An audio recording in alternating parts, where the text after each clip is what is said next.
Hello tout le monde!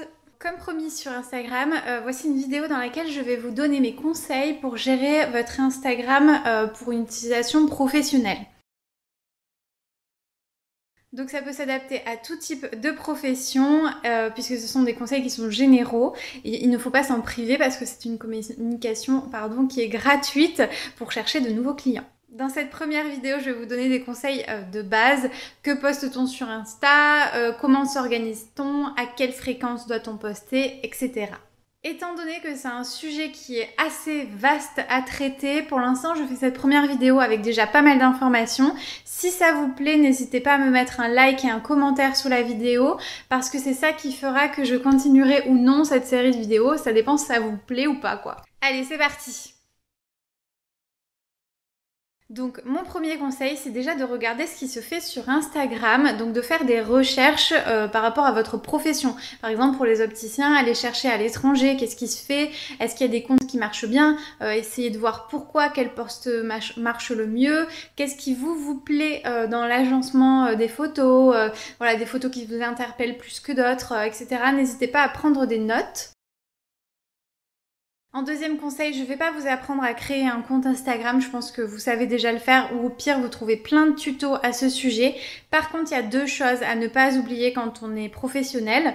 C'est déjà donc de mettre son compte Instagram en tant que professionnel, ça se fait dans les réglages et en fait ça va vous permettre d'accéder à des informations supplémentaires comme les statistiques. Voilà, les statistiques, ça va pouvoir vous aider à savoir qui regarde votre compte, qui like vos photos, à quelle heure votre audience est la plus active, donc savoir à quelle heure vous allez poster vos prochains posts, etc. Et ça va un petit peu ensemble, vous allez devoir relier votre page Facebook professionnelle à votre compte Instagram. Ça vous permettra deux choses. La première, c'est que quand vous posterez sur Instagram, vous pourrez également poster sur Facebook, ça vous le proposera. Et aussi, ça, en fait, quand vous créez votre page Facebook, on vous demande quel type de profession vous êtes, donc par exemple opticien, et du coup ça apparaîtra directement sur votre profil Instagram, il y aura marqué le nom de votre compte et dessous opticien. Donc ça c'est très important pour que les gens qui arrivent sur votre compte sachent directement de quoi il s'agit. Une fois que ça c'est fait, n'oubliez pas de soigner votre bio. Alors, votre bio, c'est le petit texte qu'il y a justement sous votre profession. Voilà, il y a quelques lignes et ça, faut en profiter pour que vous mettiez vraiment les informations les plus essentielles à la bonne compréhension de l'utilisateur Instagram. Je vois souvent des bios qui sont pas utilisés à bon escient et qui sont pas optimisés. Donc ça, c'est une erreur vraiment dommage parce que c'est facile à faire. N'oubliez pas, il faut mettre plus des mots-clés ou des expressions, des phrases très courtes parce qu'il faut que visuellement ce soit très facile à lire en un coup d'œil. L'utilisateur doit comprendre ce que vous faites. Et si vous avez un petit plus, et je suis sûre que vous avez un petit plus, il faut absolument que ça y figure. Par exemple, un hôtel qui est situé près des Champs-Élysées, il faut que ce soit marqué près des Champs-Élysées ou voilà, à 2 pas des Champs-Élysées. Ou alors si vous êtes opticien, vous faites du sur-mesure, n'hésitez pas à marquer artisan, sur-mesure, voilà, des petits mots comme ça qui interpellent et qui de suite vous différencient aux yeux de l'utilisateur qui arrive sur votre page. Donc votre entreprise a une identité visuelle qui se ressent à travers donc votre logo, votre enseigne, votre magasin, vos cartes de visite, votre site internet, etc. Ça doit se ressentir quand on arrive sur votre page Instagram. Donc ça peut être par rapport aux couleurs que vous allez choisir, donc aux couleurs dominantes dans vos photos. Ça peut être par rapport aux typographies si vous écrivez des textes, si vous faites des petites compositions dans vos posts Instagram. Ça peut être par rapport aussi à vos retouches photos.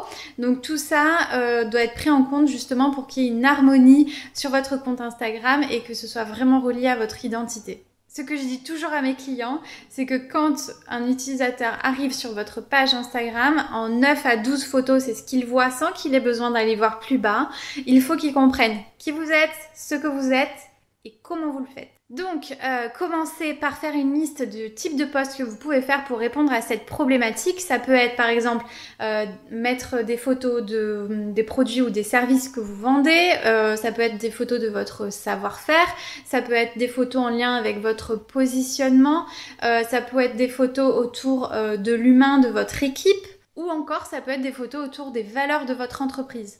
Car il ne faut pas oublier que ce qui plaît sur Instagram, c'est ce côté humain et ce côté proche de ses clients. Voilà, sur Instagram, ce qui plaît, c'est de voir qui travaille, comment vous travaillez, vos valeurs, etc. Donc que ce soit pour moi ou pour mes clients, je prépare toujours ce que j'appelle un feed prévisionnel. Donc c'est-à-dire que je vais choisir 9 photos que j'ai trouvées au départ sur internet qui vont correspondre à ce que je veux en termes de style ou de sujet. Et après je les retouche un petit peu et je les assemble pour voir si ça s'assemble bien. Donc par exemple, j'ai fait ma petite liste de sujets que je veux aborder pour mon entreprise et montrer dans mon feed.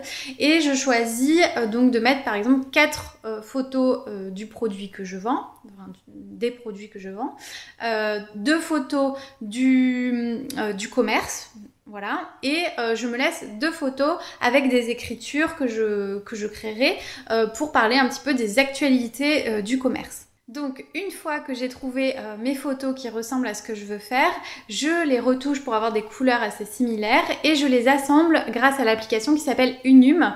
Voilà, je vous l'écris ici. C'est une application qui est gratuite et ça va vous permettre justement de faire comme si vous aviez votre feed Instagram. Vous insérez vos photos, vous les agencez les unes avec les autres, vous trouvez un bon équilibre au niveau couleur, harmonie, etc. Et ensuite, c'est votre feed prévisionnel. Donc grâce à ça, en fait, vous vous assurez d'avoir une cohérence visuelle et également de voir que l'utilisateur comprend directement de quoi parle votre page et ce que vous vendez, ce que vous proposez. Et après, c'est une ligne de conduite, donc vous n'avez plus à réfléchir. Vous vous dites, il me faut tant de photos comme ça, tant de photos comme ça, tant de photos comme ça. Et la prochaine à poster, ah oui, c'est celle-là. Après, j'ai une comme ça à poster. Après, j'ai une comme ça à poster. Et donc, plus de besoin de se dire, est-ce que celle-là va avec celle-là? Voilà. Moins de réflexion, gain de temps. Bon, si vous regardez cette vidéo, c'est que vous n'avez pas une personne dédiée dans votre équipe à la gestion des réseaux sociaux. Donc, il va falloir gagner un maximum de temps. Déjà, par rapport à l'histoire des stories et des posts, moi je vous conseille, si vous en êtes au stade dont je vous parle, de commencer à vous concentrer sur les posts. Avant de vouloir faire 1000 choses, faites déjà ça bien parce que c'est la première chose que voit l'utilisateur quand il arrive. Donc, ne vous éparpillez pas, commencez déjà par avoir une bonne routine au niveau des posts et les stories, on verra plus tard. Aussi, on m'a posé la question du nombre de posts, de la fréquence. Moi, je dirais 2-3 par semaine parce que je trouve que vouloir trop poster, ça peut lasser les gens et puis ça ne fonctionne pas comme avant. Avant, plus on postait, plus on avait d'abonnés. Maintenant, ça marche plus du tout comme ça. Donc, autant faire le travail correctement et poster des choses de valeur plutôt que de vouloir trop poster. Et voilà, on est là pour gagner du temps et être efficace. 2-3 par semaine, c'est bien. Donc niveau organisation, vous savez que vous devez poster tant de posts sur ce thème, tant de posts sur ce thème, tant de posts sur ce thème. Vous vous organisez pour faire les photos tout en même temps ou enfin un maximum. Par exemple les produits, vous vous dites je me prends une après-midi ou allez 2-3 heures, je fais plein de photos de ces différents produits. Comme ça j'ai un stock d'avance et ensuite vous télécharger, enfin vous allez sur le site Later, ça c'est un site qui vous permet de programmer vos publications, donc vous avez juste à insérer vos photos, vous créez votre feed directement sur Later et après vous mettez donc les dates, vous mettez le texte, les hashtags, on en parlera une prochaine fois. Donc ce site vous permettra de poster automatiquement vos posts, donc plus de prise de tête, vous prévoyez vos posts 1 mois à l'avance s'il le faut, 2 mois à l'avance, vous savez que vos posts sont prévus, ils se postent automatiquement, vous n'avez plus qu'à répondre aux commentaires. Pour cette vidéo, je vais m'arrêter là parce que j'ai déjà peur qu'elle soit trop longue et trop dense. Donc, si ça vous a plu, n'hésitez pas à vous abonner à ma chaîne et à activer la cloche pour avoir les notifications pour la prochaine vidéo sur ce thème. N'hésitez pas à partager cette vidéo avec vos amis entrepreneurs parce qu'il y a malheureusement encore plein d'entreprises qui n'ont pas compris ce que Insta peut leur amener de positif. Et en plus, on a souvent tendance à croire que ça va nous prendre trop de temps, qu'on peut pas le gérer tout seul. Or, ce n'est pas vrai. La mise en place, pardon, est un petit peu longue au début puisque, comme je vous ai dit, il va falloir réfléchir à tous ces aspects-là. Mais après, une fois que c'est fait, ça roule tout seul. Et surtout, comme je vous ai dit, c'est une communication qui est gratuite. C'est quand même pas souvent, donc il faut en profiter. Et enfin, je vous retrouve sur Instagram. N'hésitez pas à me rejoindre. Je vous mets mon compte perso et mon compte professionnel juste ici. Et je vous dis à très bientôt. Ciao!